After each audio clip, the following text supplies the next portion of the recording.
You are a unique person. Unique indeed. All you need to do is trust Hello, yourself. hello, hello. Happy New Year to all of us. And welcome to 2023. It's been a year and a half, that is 2022. And now God has gracefully granted us another year. And we have nothing but to say thank you to Him. So as we enter the new year, people always say we make New Year resolutions, and some of us also just say, it is what it is. Let it come how it will come, or rather, or let it unfold whichever way. But if you are a person that believes in God, or whichever spirituality you believe in, at least you know and you understand that things happen for a purpose, things happen for a reason, things happen, and nothing under the sun happens with no reason. Okay, so before we start the new year, before we move into the new year, okay, New Year does not make you a new person. New Year does not change your name. New Year does not change your personality. New Year does not change who you are. I, as Dorothy, my New Year, I remain Dorothy. Okay? The only thing I can change is me. I can change the way of life. I can change how I handled things in the last year. I can change such, but I cannot change myself. I cannot change my name. I cannot change my identity, but I can change how I handle things. I can change how I express myself. I can change how I dress. I can change a lot of things on myself, that is. So what I want us to talk about today is self-awareness. As you enter the year, as you start, today is the second day of the year. As you proceed towards the rest of the year, how are you moving into the year? How are you going into the year? What is making you move into the year differently than the other year? Okay, so this is what I want us to look at today: self-awareness. So self-awareness is how you understand yourself. Self-awareness is how you carry yourself. Self-awareness means you do things with intention. Okay, you do things intentionally. Self-awareness is when you get to a position that you know means no. Self-awareness is when you get to a certain place in life that when you say, I don't want that, I don't want that. Self-awareness is where you don't have to please people to fit into their shoes. Self-awareness is when you do not take responsibility for other people's emotions. Self-awareness is where you don't have to coil back your boundaries. Don't make yourself so out of place in order to please the other people. That is what we call self-awareness. Once you have self-awareness, once you understand who you are, once you understand your value, once you understand your worth, once you understand that it is not okay to be abused by people, not verbal abuse per se, but you've been helping people and they've abused it. They went to a point that they sit back and they know Dorothy will do it. If it's at workplace, somebody does a mistake, they put it on you, or you don't want them to feel bad because they're your friends, you take up the mistake. Okay, or you don't want to talk out how you feel, you can't even talk out yourself, you can't even express yourself. Something is wrong, and it's totally wrong, and you're told to do it just because you do not want to make the other person mad, or you want to make actually the right word is to make the other person feel bad, for fear of rejection, for fear of not being wanted, for fear of loneliness. No, you cannot go into the next year with the same weaknesses. The only thing that we're going to do this year, I want you to be able to understand who you are. Come to think of it, God did not create you to be a weakling. No. God created you a very, very unique person. God created you with a particular and a specific deposit. A deposit that is not in Dorothy, a deposit that is not in John, a deposit that is not in Mary, a deposit that is not in any other person. The deposit is specifically in your own docket. But if you want to please the world, if you want to coil back, if you want to, not stand up to who you are, just because you fear that people will reject you, but because you fear that people will not talk to you, because you fear that you will hurt people. No. What am I trying to say? I'm trying to say that if you take this garbage, if you take this, these things that people throw at you, be it in terms of words, be it in terms of, of protecting, thinking that you're protecting people, thinking that you're protecting relationships, thinking that you're protecting your space. And in the process of doing all this, you're hurting yourself. That is wrong. So how are we going into the new year? We are going to the new year with a clear vision. We're going into the new year with a clear dimension. We're going into the new year with a clear purpose. That is the only way you will be able to come out of this nightmare alive.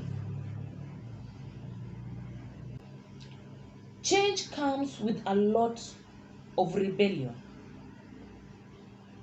They'll start saying, oh, she's changed, oh, he's changed, oh, he's no longer the way he used to be, she's no longer the way he used to be. Now she's boastful, she's rude. That's okay.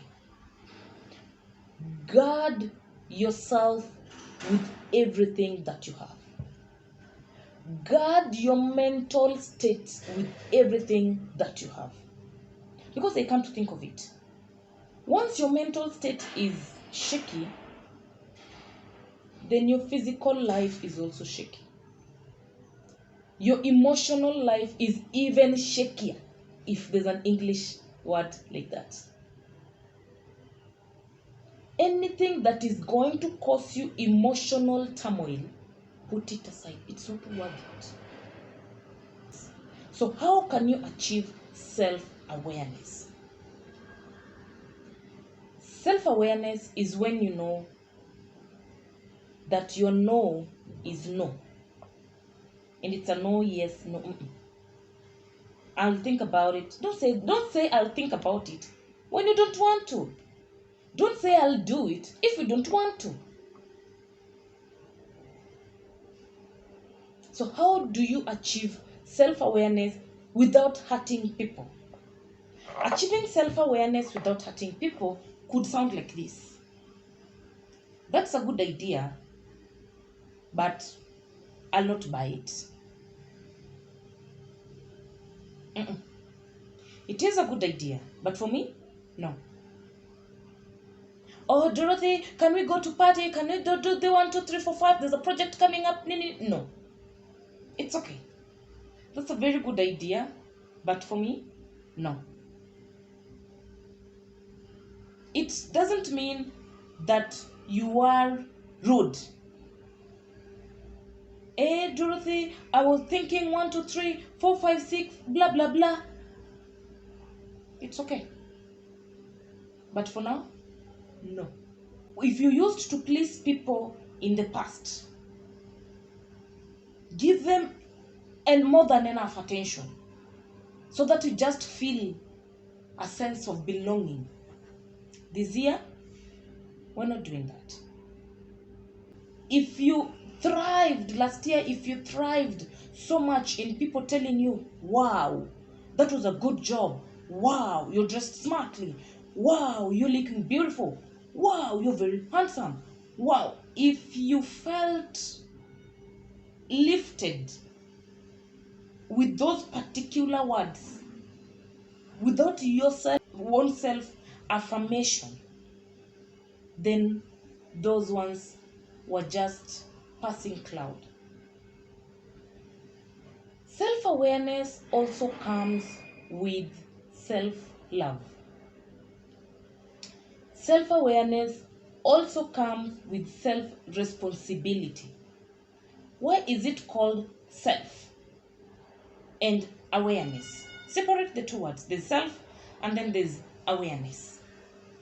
This is what it means. The self is you, me, as Dorothy, Omolo, me. That is self. And then awareness is now the knowledge. Me knowing myself, me understanding myself, me loving myself, me appreciating myself, me knowing my worth. When I know my worth, when I know that I'm smartly dressed, I will look at myself in the mirror and say, wow. So any external affirmation that will come from anybody will just, add. It's just an additive to what I already know. Dorothy, you're smartly dressed. I'll say, thank you. Wow, thank you so much. It's not that I didn't know I'm smartly dressed. I knew it. And that's why I'm walking proudly, and I'm walking with the best, with the most articulated steps, knowing I'm smartly dressed. You did a project, you did a report with the best, with the best timing. You did it with the best knowledge, in your best knowledge. You did it in the best way you could. You present it to your boss. Before your boss appreciate, because sometimes they might not even appreciate you, tell you that was a good report. If they don't even say it, affirm to yourself that you did a good job. Affirm to yourself that you did a perfect job. So if they say it, well and good. That is affirming what you already know. If they don't say it, fine, because you did a good job according to your conscience. Yes, all of us love, external affirmations or rather external validations, which is very okay. But when you find yourself relying entirely on external validation without you understanding your own self, then no, that is a very, very risky affair. So this year we are not pleasing people. We're not doing things that make people feel better at our own expense, at our own emotional expense, at our own, mental expense, at our own health expense. No. This year we are creating boundaries. What is boundaries? You can be kind and still say no. You can be the best person and still say I can't. You can be the most generous person but still say this one, no. It doesn't make you less of a person when you say no. Actually, it makes you have standards, and it makes you have that particular reason that people will know that Dorothy will do this, but will not do this. Dorothy will do this, but this one, no. This one, no. This one, she wants to do it. Be that kind of a person. So the next in this year we're not going there pleasing people. One, we're not going into the new year without boundaries or with weak boundaries. You say, no, I can't do that. No, I want to do this. And then after I'm twisting, you say, okay, let me do it. No. Let your no be no, as the Bible says. Let your no be no, and your yes be yes. Being katikati, being in the middle, that's being lukewarm. No, that is a very, very weak, that's a sign of a weak boundary. We're not going into the next year thriving on external validations.